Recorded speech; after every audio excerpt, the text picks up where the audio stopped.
Deus abençoe a sua casa. Deus abençoe o seu lar. Eu não sei de quem é essa Bíblia aqui. Bíblia mais pesada do que a Sara. Pesada demais a Bíblia. Deus abençoe a vida de todos nessa noite maravilhosa. Quem trouxe a Bíblia? Eu cheguei aqui com uma mensagem, só que mudou tudo aqui o negócio. Abra a sua Bíblia no livro de 1 Reis. Primeiro livro dos Reis. Primeiro livro dos Reis. Que é um texto muito conhecido da igreja. O capítulo de número 17.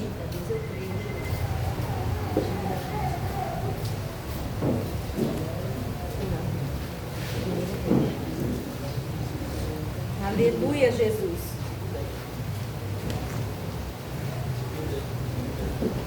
Nós temos o costume de fazer a leitura bíblica sobre os pés.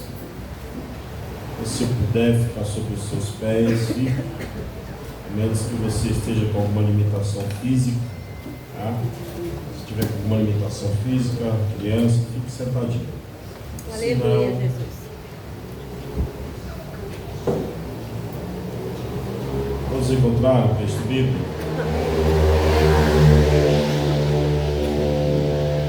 Antes de eu fazer menção do texto, quero louvar a Deus pela vida do departamento infantil, que ontem fizeram aí um belo trabalho para o Senhor com a vida das nossas crianças. Deus abençoe o trabalho da liderança do departamento infantil. 1 Reis, capítulo 17.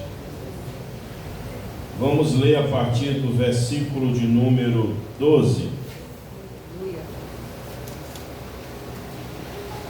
1 Reis 17, a partir do verso de número 12. O texto bíblico diz assim, irmãos: porém ela respondeu: tão certo como vive o Senhor teu Deus, nada tenho cozido. Há somente um punhado de farinha numa panela e um pouco de azeite numa botija. E vês aqui, apanhei 2 cavacos e vou preparar esse resto de comida para mim e para meu filho. Comê-lo-emos ou comeremos e morramos ou morreremos. Elias lhe disse: não temas, vai e faze o que disseste, mas primeiro faze dele para mim um bolo pequeno e traze-mo aqui fora. Depois farás para ti mesma e para teu filho, porque assim diz o Senhor Deus de Israel: a farinha da tua panela não se acabará e o azeite da tua botija não faltará, até o dia em que o Senhor fizer chover sobre a terra. Foi ela e fez segundo a palavra de Elias. Pensa numa mulher maluca. Assim comeram ele, ela e a sua casa muitos dias. Da panela a farinha não se acabou, da botija o azeite não faltou, segundo a palavra do Senhor, por intermédio de Elias. Amém? Amém. Tome seu assento.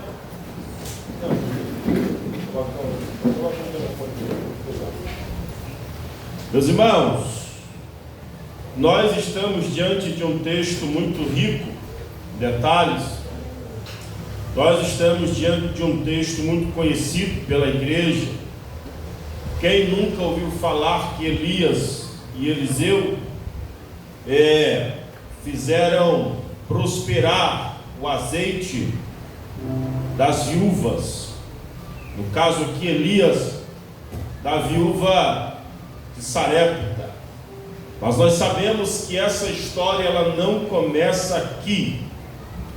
Essa história começa no dia em que Elias, profeta de Deus, abre a sua boca dentro de Israel e ele diz: por conta da dureza do coração de Acabe, não choverá, nem orvalho cairá sobre a terra, segundo a sua própria palavra.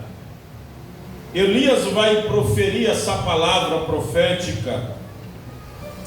Elias vai liberar essa palavra direcionado ou amparado pelo Espírito Santo de Deus. Porém, nós sabemos que uma cidade, principalmente nesse período, que vivia praticamente da agricultura e da pesca, quando não se chovia, as plantações elas não prosperavam, nada do que se plantava, Maurício, crescia e tampouco se colhia, porque a terra era incapaz de produzir os nutrientes necessários para que a plantação pudesse então crescer e gerar os seus frutos. Mas Elias liberou a palavra por conta da dureza do coração de Acabe. E quando Elias liberou a palavra dizendo que não choveria, parece que Deus assinou embaixo e disse: eu estou com Elias, eu estou com ele, diante daquilo que ele falou para o rei de Israel que está em Samaria. O fato é que as consequências para essas palavras que foram liberadas foram grandes. As consequências foram gravíssimas. Eu acredito que os grandes produtores daquela época tiveram prejuízos enormes com os seus animais. Os grandes agricultores tiveram prejuízo com a sua lavoura, com seus funcionários, tendo talvez que demitir alguns. Eu acredito que o caos ficou instaurado naquela nação por muitos e muitos tempos, porque o homem de Deus ousou abrir a boca e disse: segundo a minha palavra não vai chover. E quando ele libera essa palavra dizendo que não ia chover naquela terra, Deus entende que Elias sofreria também algumas sanções e consequências pela palavra que ele liberou. Então o próprio Deus pega Elias e disse: olha, te retira daqui, vai para o ribeiro, fica lá, porque lá eu ordenarei aos corvos que eles te sustentem, te alimentem, te mantenham. Fica lá escondido, fica um tempo lá, e só sai de lá quando eu der a ordem para você sair. Irmãos, Elias não é bobo. Elias é obediente à voz de Deus, e ele se retira para o ribeiro para ser cuidado por Deus e principalmente para se manter obediente à voz de Deus. Só que passados os anos, os tempos, os meses, os dias, as semanas, o corvo que levava o café da manhã não leva mais.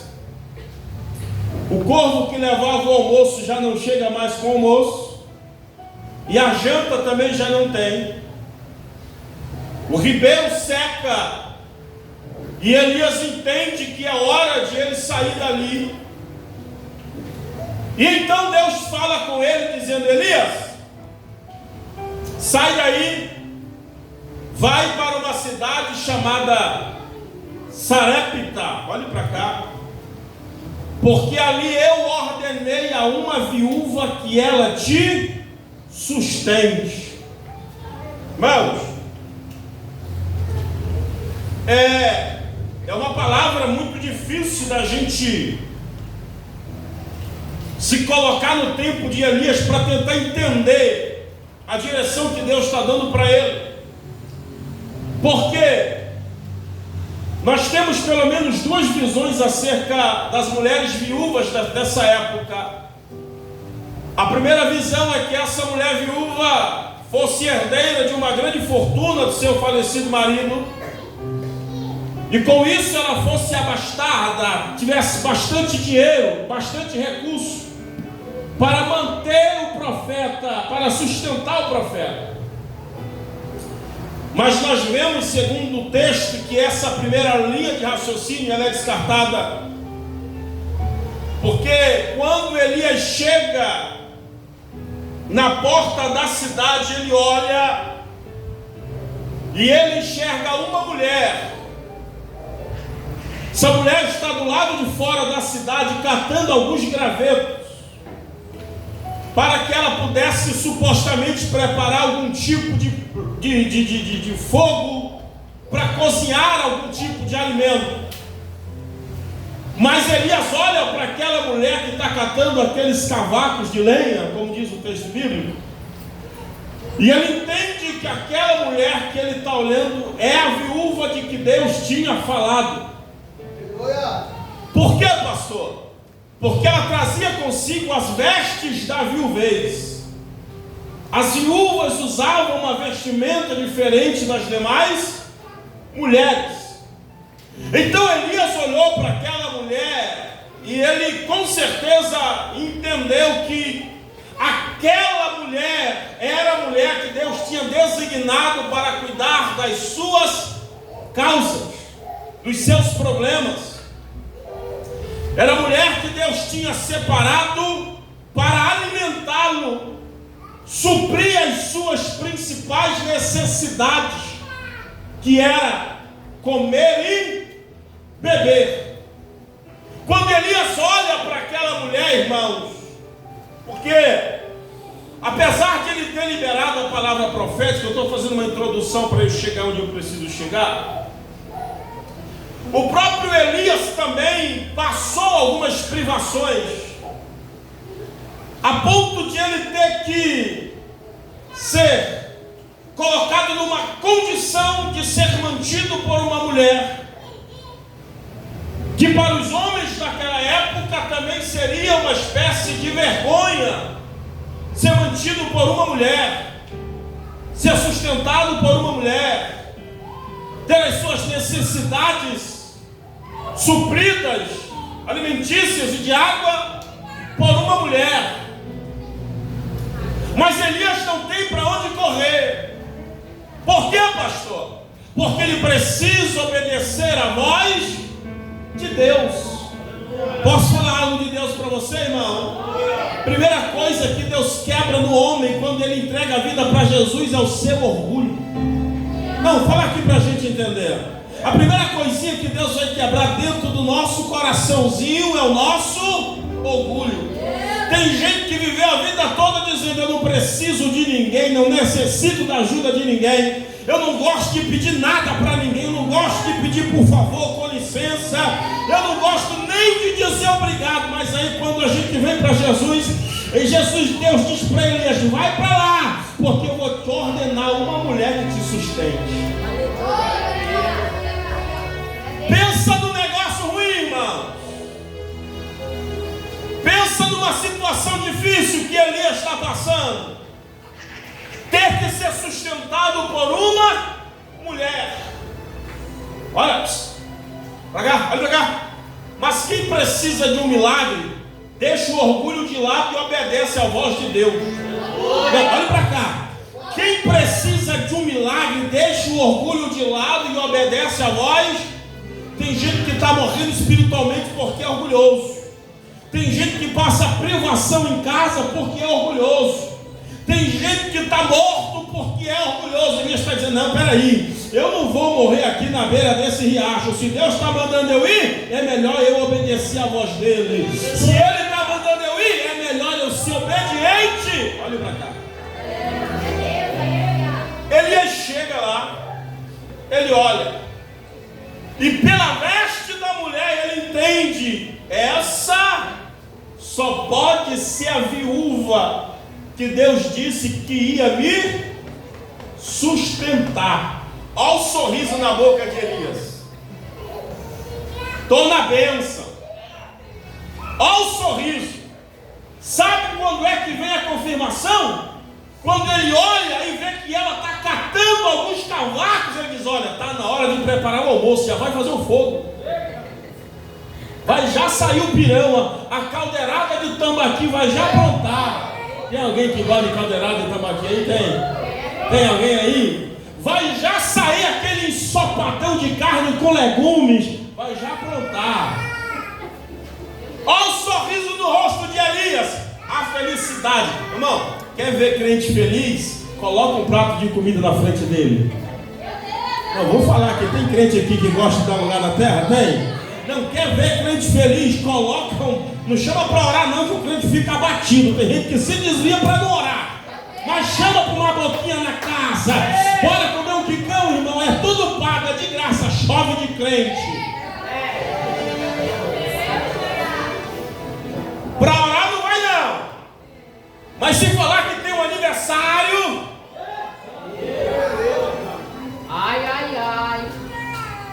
mas eu não vou falar disso, que hoje não é terça-feira. Elias se alegra, Elias fica feliz, por quê? Diga, sair, não, diga mais forte, diga, sair da prova. Elias também tem esse mesmo pensamento que você, sair da prova. Deus mandou eu vir, liguei o GPS do céu, cheguei aqui, localizei a mulher, identifiquei a mulher e o melhor, ela já está preparando até o almoço. Aí Elias chama ela. Elias chama ela e diz: ô mulher, ô varoa, vem cá. O senhor me chamou? Chamei. Por favor, chega aqui. Olha só, eu acredito que ele vai contar alguma história para ela. Que ele, se Deus mandou ele ir lá na casa dela ou buscar ela, porque ela era uma serva de Deus, com certeza. E aí Elias pede algo para ela. Elias olha para ele: só, fala o seguinte, eu profetizei que não ia ter chuva e agora eu estou precisando de água. Traz água para mim beber. Preciso tomar água, estou com sede. A mulher vira de costas: você quer água? Quero, tá bom. Ela vai embora buscar água para Elias. Quando ela está saindo, ele chama ela: ô varoa, volta cá, vem aqui. O que foi, senhor? Eu tenho mais um pedido para você. O que foi? Eu estou muitos dias caminhando. Eu saí lá da beira do rio, do Querite. Saí de lá, porque Querite no original quer dizer prensa, molde. Essa aqui é outra história. Eu vim de lá caminhando, cheguei aqui. Eu pedi água porque eu estava com vergonha, porque na verdade eu não estou só com sede, eu estou com sede e com fome. Que eu caminhei muitos dias para chegar aqui. A minha garganta está seca e meu estômago vazio. Eu quero comer. Rapaz, pensa que a mulher virou para Elias e disse: como é que é, rapaz? Você pediu água para mim, eu ia dar água para você. Agora você olha para mim e pede comida. Eu vou falar para você o que é que eu tenho na minha casa. Calma, eu vou já chegar onde eu preciso chegar. Ela olha para Elias e diz: meu senhor, eu vou declarar para o senhor o que é que eu tenho na minha casa. Eu tenho na minha casa um pouquinho de farinha na minha vasilha. Eu tenho um pouco de azeite na minha botija. Eu estou catando a lenha porque eu vou chegar lá, fazer o fogo, pegar o azeite, misturar com a farinha, vou fazer o bolo, vou dar um pouco para o meu filho, vou comer um pouco e vou esperar a morte. Olhe para cá, irmãos. Olhe para cá. O texto parece muito simples, mas na verdade o texto revela um grande problema que está acontecendo no momento. A escassez era muito grande. A expectativa que essa mulher tem para aquele dia é: hoje eu vou comer, mas amanhã eu não sei o que vai acontecer da minha vida. Hoje eu ainda tenho um pouquinho, mas amanhã eu não sei o que vai ser da minha casa.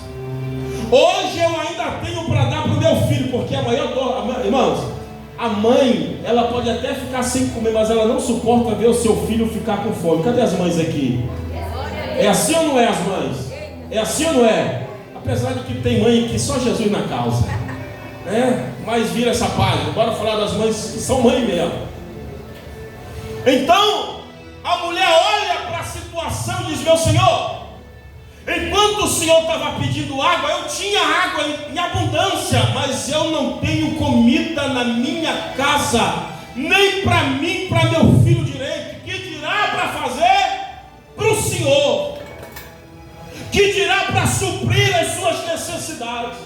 Mas eu imagino Elias olhando para ela, dizendo: mulher, como é que é esse negócio? Eu vim aqui porque Deus mandou eu vir aqui. E se Deus mandou eu vir aqui, é porque Ele tem providência para a minha vida e também tem providência para a sua vida. Irmãos, quando chega a hora da gente declarar para Deus o que nós temos na nossa casa, a história fica difícil. Como assim, pastor? Vou explicar para você. Chega uma hora que a gente tem que declarar como é que está a nossa realidade dentro da nossa casa. Como é que está o nosso casamento dentro da nossa casa. Como é que está a vida dos pais com os filhos dentro da própria casa. Como é que está a vida espiritual dentro da própria casa. O profeta olha para ela e diz: ó, me declara como é que está a tua casa. O que é que você tem dentro da tua casa. Tem gente aqui que dentro da casa perdeu a esperança de libertação de alguém da família. Tem gente que alguém aqui dentro da própria casa, você não tem expectativa de mudança, de vida, de paz, de transformação de ninguém no meio da tua casa. Tem gente aqui no meio da tua casa, você olha e a única coisa que você consegue enxergar é um vazio, é um deserto, porque você não consegue ver a ação de Deus em nenhum ambiente, em nenhuma pessoa do meio da nossa família. E tem horas que o céu também vai querer que eu e você declaremos como é que está a nossa casa, a nossa família, como é que está lá. A mulher vai dizer: olha, o que eu tenho só dá para hoje. Tem dia que a gente só tem força para vir para um culto e a gente diz: Senhor, hoje eu cheguei, mas amanhã eu não sei como é que vai ser. Tem dia que a gente só tem força para ir para uma oração. A gente diz: Senhor, eu cheguei, mas eu não sei como é que vai ser amanhã. Tem dia que a gente só tem força para cantar um louvor. A gente diz: Deus, eu cantei, mas eu não sei como é que vai ser o dia de amanhã. Tem dia que a gente só tem força para dobrar o joelho uma vez e a gente diz: Deus, hoje eu dobrei, mas amanhã eu não sei se eu tenho força para te buscar. Mas tem uma palavra do céu que foi liberada sobre a sua vida. Tem algo do céu sendo gerado na tua casa. Tem algo do céu sendo gerado em alguém aqui nessa noite. Pelo amor de Deus, faz aquele barulho que o inferno não suporta.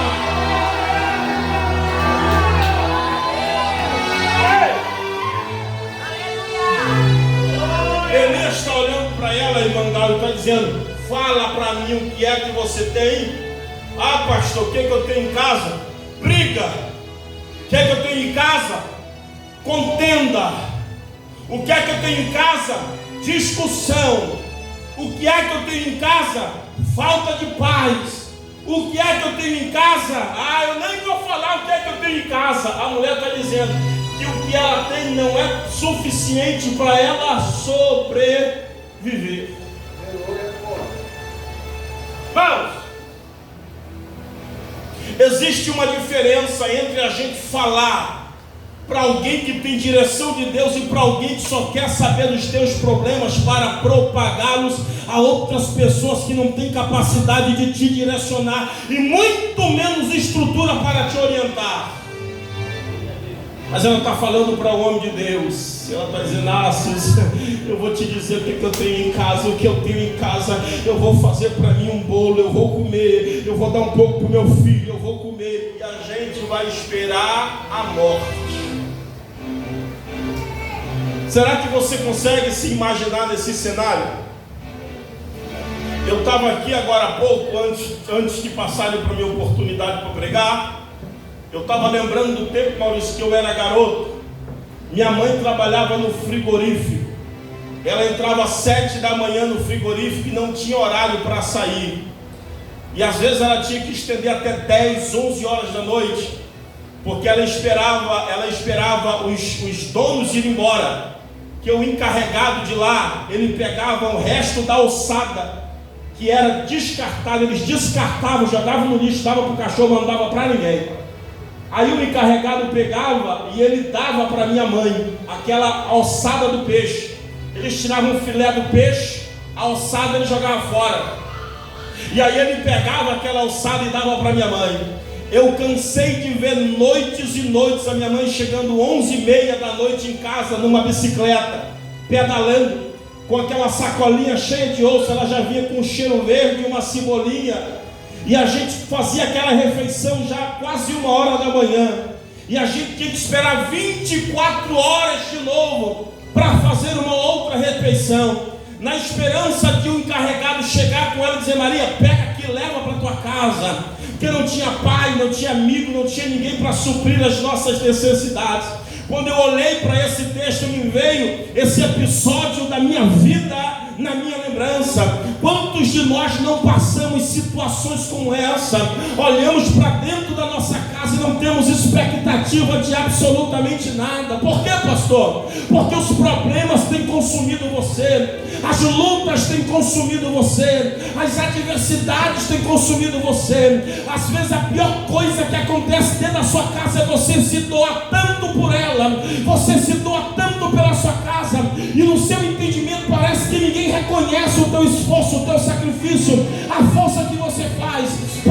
Parece que ninguém reconhece, parece que ninguém vê, parece que ninguém sabe. Mas tem um Deus que olhou um homem lá no rio e disse: olha, vai lá na casa daquela viúva, vai lá na casa daquela mulher. Ninguém está vendo ela, mas eu estou enxergando ela. Ninguém está olhando ela, mas eu estou vendo ela. Ninguém está valorizando, mas eu vou mudar.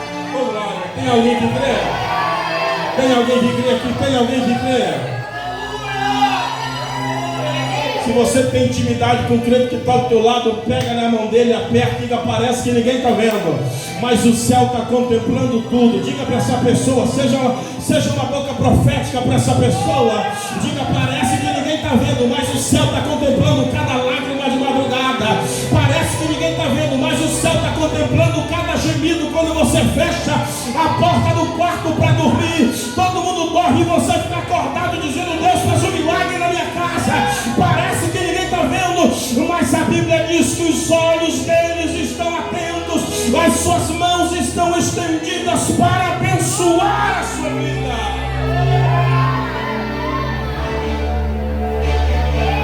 O que é que você tem? Eu tenho um pouco de farinha. Aleluia. Eu tenho um pouco de azeite.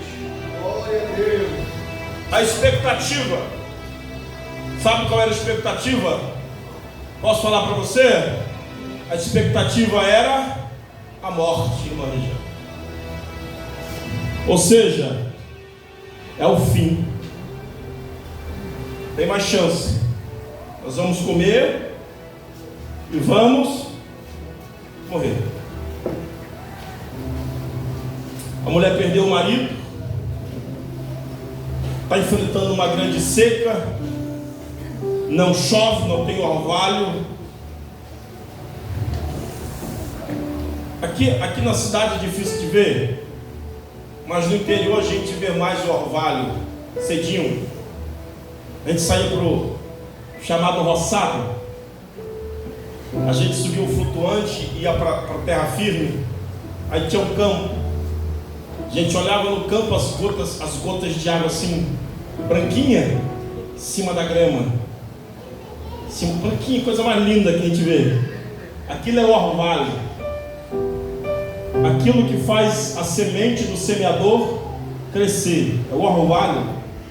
Então a ordem era: não tem chuva e não tem orvalho, nada vai crescer, nada vai brotar, não teremos frutos. Mas a mulher abre o coração diante de Elias e diz: eu não tenho nada. Sabe o que eu e você esperaríamos disso? Você já contou a tua dor para alguém alguma vez? Quem já contou alguma dor para alguém alguma vez? Tem alguém? Você já sentou e disse: mano, senta aqui que eu quero desabafar, eu preciso desabafar. Sabe o que alguém que está desabafando espera? Você sabe o que essa pessoa espera? É ou não é? Abraço, uma palavra. Talvez era o que essa mulher esperava também. Aí Elias olha para ela dizendo: Senhor, eu tenho em casa um pouco de farinha na minha panela, o que eu tenho em casa é um pouco de azeite na minha botija. Meu filho está lá em casa, debilitado, sem força, sem ânimo, sem vigor. Eu, na minha pouca força, me levantei, catei alguns cavacos, estava indo para casa quando cruzei com o Senhor. O Senhor pediu água, eu ia trazer água, mas o Senhor pediu agora o que eu tenho de mais precioso, e a comida que eu ia dar para o meu filho ia comer também. Eu estou passando por isso, a minha vida está assim. Eu posso morrer a qualquer momento por desnutrição. Aí Elias está olhando para ela, ouvindo tudo calado. Sabe qual é a palavra que ele dá para ela? Vai lá e faz o bolo que tu disse que ia fazer. Ela fica alegre. Vou para casa, vou comer e vou morrer. Aí ele diz: ei, mulher, só tem um porém. O que é? Faz primeiro para mim. Já pensou, irmão? Tu já pensou como é que Deus age na nossa fé? A mulher está dizendo: o que eu tenho é para mim, para o meu filho, nós vamos comer, vamos morrer, e acabou a história. Aí Deus manda um camarada lá do Cafundó do Judas, eu não sei quem é, nunca vi, nunca conversei, nunca cumprimentei. Ele chega aqui e diz para mim: fazer primeiro para ele. Mano, seja sincero, se fosse você, você desviava. Não, seja sincero.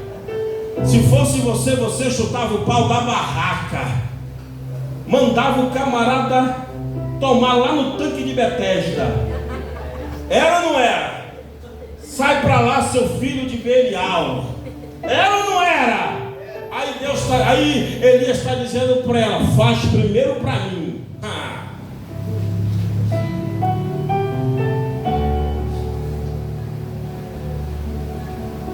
Faz primeiro para mim. Quem é Elias dentro do texto?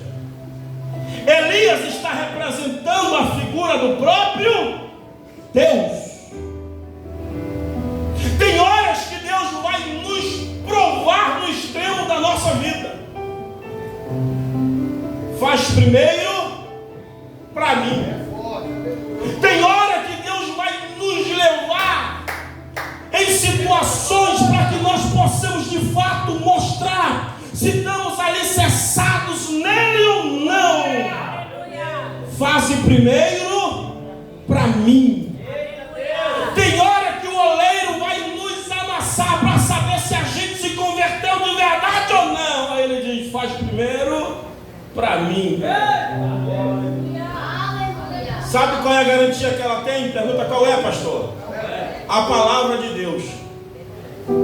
Qual é a garantia que ela tem? É a mesma garantia que você tem, mas você não acredita. Deus não disse para você que ia fazer, por que você duvida? Deus já não disse que ia libertar, e por que você duvida? Deus já não disse que vai curar, por que tu fica correndo para cima e para baixo, atrás de médico, de exame, não se chegue? Deus disse que ia fazer, Ele vai fazer. Por que você está desesperado? Deus está dizendo: olha, ei, mulher, faz primeiro para mim. Por quê? Porque assim te diz o Senhor: se você fizer para você, a farinha acaba, o azeite acaba, o fogo acaba. Mas se você fizer primeiro para mim, a farinha da panela não vai acabar. Se você fizer primeiro para mim, o azeite da botija não se acabará. Se você fizer primeiro para mim, Deus vai mudar a história da tua vida. Eu estou aqui liberando uma palavra para quem tem fé, para quem acredita, para quem ainda tem promessa, para quem ainda está posicionado no lugar e no ambiente da promessa. Que palavra é essa, pastor? Tem horas que quando o céu te provar, entenda que é o céu trabalhando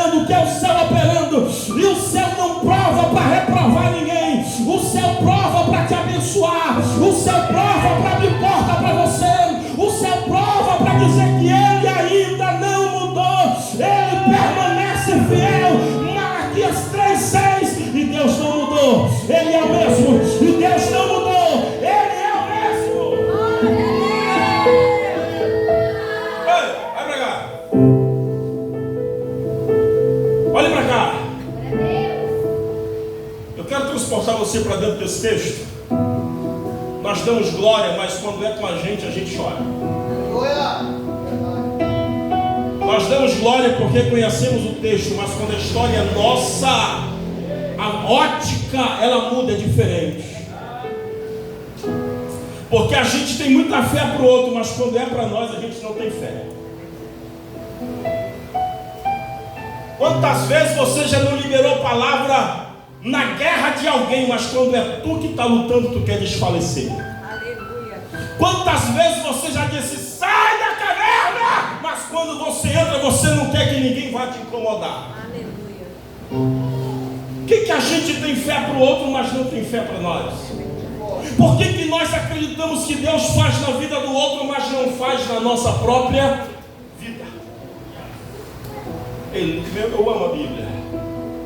Elias diz para ela, vai lá, faz para ti, faz para mim, faz para o teu filho, porque assim te diz o Senhor Deus de Israel, não vai acabar a farinha, não vai acabar o azeite, até o dia que o Senhor fizer chover sobre a terra. Glória a Deus. Vocês acham que Elias é doido? Elias não é doido. Doido é ela. Aleluia, Jesus. Por quê? Porque ela foi fazer. Você acha que ele é maluco? Maluco é ela. Pergunta por quê, pastor? Porque ela acreditou. Aleluia. Maluco é ela. E ela disse, quem está falando? É Deus. É Deus? É. E como é que eu vou saber que é Deus? Posso falar para você? Fazei prova de mim. Olha para quem está do seu lado. Você só sabe se é Deus se você acreditar e fizer o que Deus está mandando você fazer. Não, peraí, mano. Peraí. Vamos raciocinar. Qual é a estrutura emocional que essa mulher tem aqui para fazer o que Elias está pedindo? Nenhuma. Qual é a estrutura psicológica que ela tem para obedecer a ordem do profeta? Nenhuma. Tem gente que o almoço passa da hora e já fica trombudo.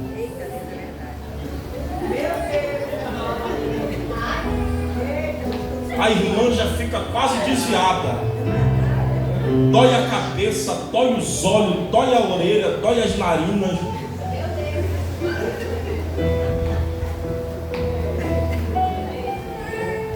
Só porque passou do horário, só porque o café está um pouquinho forte.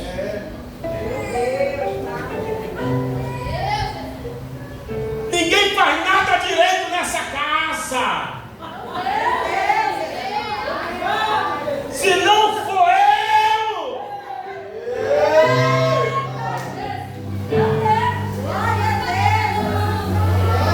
Deus fala ou não fala? Ainda acha que eu não tenho nada para fazer.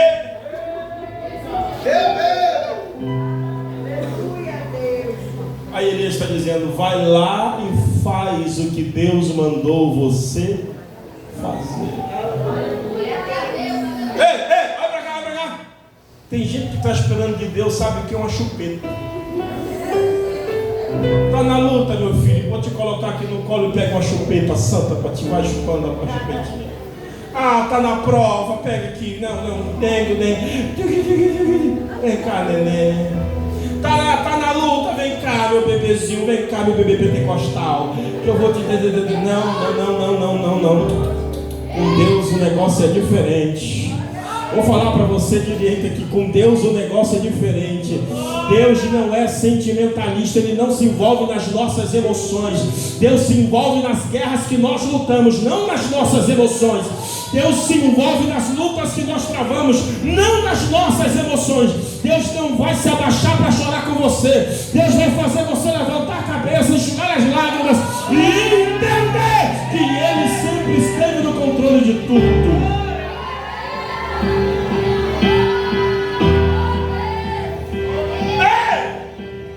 Vai lá e faz.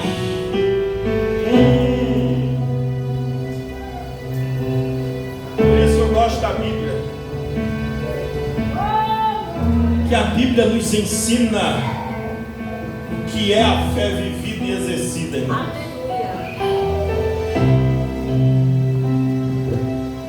A Bíblia nos ensina.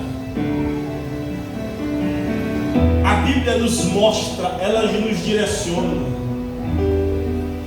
Tem gente que é reprovado na sua fé por coisas tão pequenas. Tem gente hoje que Deus fala assim: ô Vaso, chama essa irmã, leva ela no lanche, paga um sanduíche para ela que ela está na prova. Aí tem gente que diz: eu vou orar para saber se é de Deus. Não, eu vou orar para pedir confirmação. Até lá a irmã morreu de fome. Até chegar a confirmação, a irmã já está que nem Lázaro, 4 dias sepultada. Vai lá, rapaz. Não, eu vou orar, vou pedir uma confirmação de Deus. Se eu sentir. Irmão, negócio de sentir. Você não é sensitista, você não é espírita. Faça sem sentir. Só seja obediente àquilo que Deus te mandar, aquilo que o Espírito Santo direcionar você. Fale para quem está do seu lado, diga: faça. Não, diga faça. Chega de desculpa, faça. Chega de ficar inventando problema, faça. Chega de dizer: eu não vou para a oração por causa do meu marido, eu não vou para a oração por causa da minha mulher, eu não vou para a igreja por causa da minha filha, do meu bebezão. Eu não faça, irmão. Elias está dizendo para a mulher: o que é que você tem? Não está chovendo, não está caindo água, não tem expectativa de fruto, não tem expectativa de nada, mas Deus está dizendo: eu te garanto que fome você não vai passar. Quando você meter a mão na vasilha, vai ter farinha. Quando você virar a botija, vai ter azeite. Oh, glória! Só tem um problema. Sabe qual é o problema? Posso falar para você? Posso falar para você? Deus vai providenciar, diga farinha. Deus vai providenciar, diga azeite. Mas tem uma coisa que Deus não providencia. O que é, pastor? Posso falar para você? Posso falar para você? Lenha para o fogo. Posso falar para você? Diga farinha é com Deus. Diga azeite é com Deus. Mas o fogo é responsabilidade sua. Não, peraí, vamos para a Bíblia. Peraí. O fogo arderá continuamente sobre o altar e não. É lindo, sim ou não? Mas manter fogo aceso dá trabalho. Olha para cá. Manter fogo aceso dá trabalho. Todos os dias os levitas tinham que se levantar, tirar as cinzas do altar e buscar lenha nova. Põe lenha no fogo. Todos os dias os levitas se levantavam, tiravam a cinza do altar e colocavam lenha nova para que o fogo continuasse aceso. Olha só, você sabe o que leva o profeta a liberar a palavra para ela, dizendo: olha, não vai faltar farinha, não vai faltar panela. Posso falar para vocês aqui, sim ou não? Sim ou não? Quando ele chega em Sarepta, o que ele vê? Ele não vê ela dormindo na porta da cidade. Ele não vê ela chorando na porta da cidade. Ele não vê ela com uma placa dizendo: me ajuda, preciso de dinheiro para comprar farinha. Ele não vê ela resmungando, reclamando, murmurando. Ele não vê ela querendo chutar o pau da barraca, abandonar a casa, deixar o filho desaparecer, não. Ele vê ela catando lenha para fazer o fogo. Ele vê ela juntando a lenha para fazer o fogo. Não interessa o que eu tenho na minha casa, não interessa se eu tenho farinha, não interessa se eu tenho azeite, mas não pode morrer o fogo dentro da minha casa, não pode morrer a chama do Espírito Santo no meio da minha família, não pode morrer a presença da terra.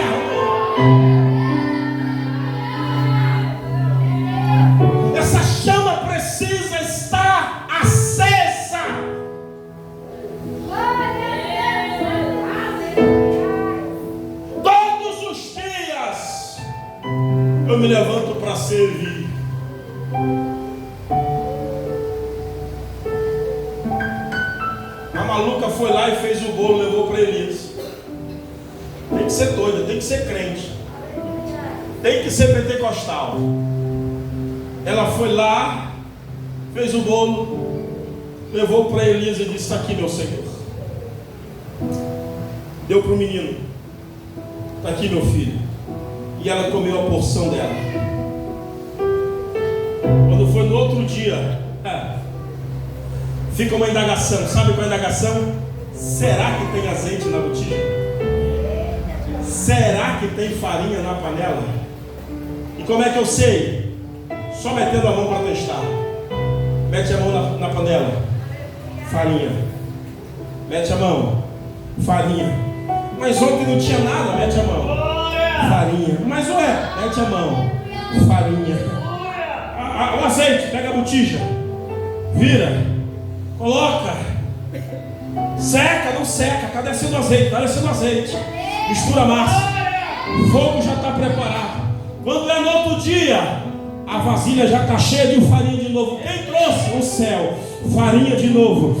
A botija, azeite de novo. E no outro dia, farinha de novo. E no outro dia, azeite de novo. E no outro dia, azeite de novo e farinha de novo. Até que chegou o dia que Elias disse: agora vai chover.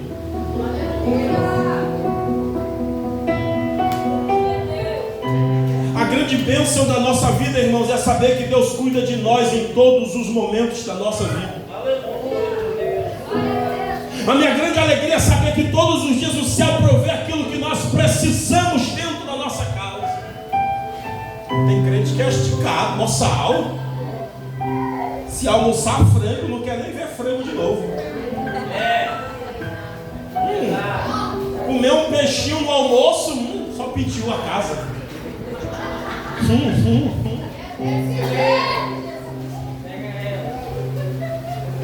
Mas quando chega a prova ensina, irmão. A prova ensina. Ensina ou não ensina? Ensina ou não ensina? Quando a prova chega, uma forma de ovo vira uma caixa de frango. 1 quilo de arroz vira um fardo de arroz. A prova ensina. Ensina ou não ensina? Ensina ou não ensina? Pensa que o tangue tem gosto de Coca-Cola. A prova ensina ou não ensina? Ensina, irmão. O café que dava para fazer 10 porções, agora dá para fazer 20 porções. Cara, olha assim, dá para enxergar do outro lado a água do café. A irmã não mergulha nem um pó, é só a embalagem do café dentro da água. Só para não perder nada, absolutamente nada. A prova ensina.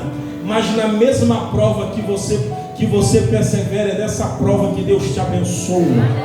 Vou repetir para você: na prova que você persevera, é nessa mesma prova que o céu vai te abençoar. Eu vou liberar uma palavra profética aqui para você nessa noite. Deus não vai permitir faltar nada na tua casa. Vou repetir para quem está dormindo aí: Deus não vai deixar faltar nada na sua casa. Ah, pastor, tem pouco, mas você nunca vai ficar sem nada na sua despensa. Você nunca vai ficar sem roupa nos seus lombos. Nunca vai faltar a presença do Espírito de Deus sobre a tua casa. Nunca vai faltar o amor de Cristo sobre a tua família. Nunca vai faltar o livramento sobre os teus filhos. O céu está providenciando tudo que você precisa. O céu está providenciando tudo que você precisa. O que é que eu faço? Obedeça a voz de Deus. Faz primeiro para Ele. Você sabia que em pleno século XXI ainda tem crente que rouba dízimo? Está fazendo primeiro para si, quer que Deus lhe tenha como prioridade. Não é assim que funciona. Faz primeiro para o céu. E essa palavra não é sobre dízimos e ofertas, é sobre fé.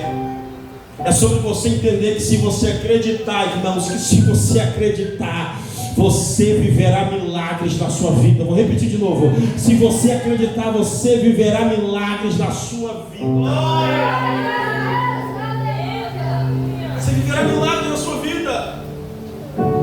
Você viverá um desatar de Deus tão grande que vem olhar para você e vai dizer: rapaz, não é essa daí que passava uma prova miserável, passava uma crise miserável, passava uma luta miserável, vivia emprestando dinheiro de um e de outro, de um e de outro. Emprestava de um, emprestava do outro para pagar um, emprestava do um para pagar o outro. A Bíblia declara sobre a nossa vida que nós teremos para emprestar e nunca mais tomaremos emprestado. Eu vou repetir mais uma vez para você. Você não vai emprestar porque você é crente, você vai dar. Você vai dizer: meu irmão, está aqui, eu vou lhe abençoar, eu vou dar para você porque o céu manda eu dar para você. Você nunca mais vai ter que estar na porta de alguém, no zap de ninguém, chamando ninguém, alugando o ouvido de ninguém, porque o céu vai te abençoar. Tem alguém para acreditar nisso aqui nessa noite? O céu vai te abençoar. Fica de pé para a gente orar.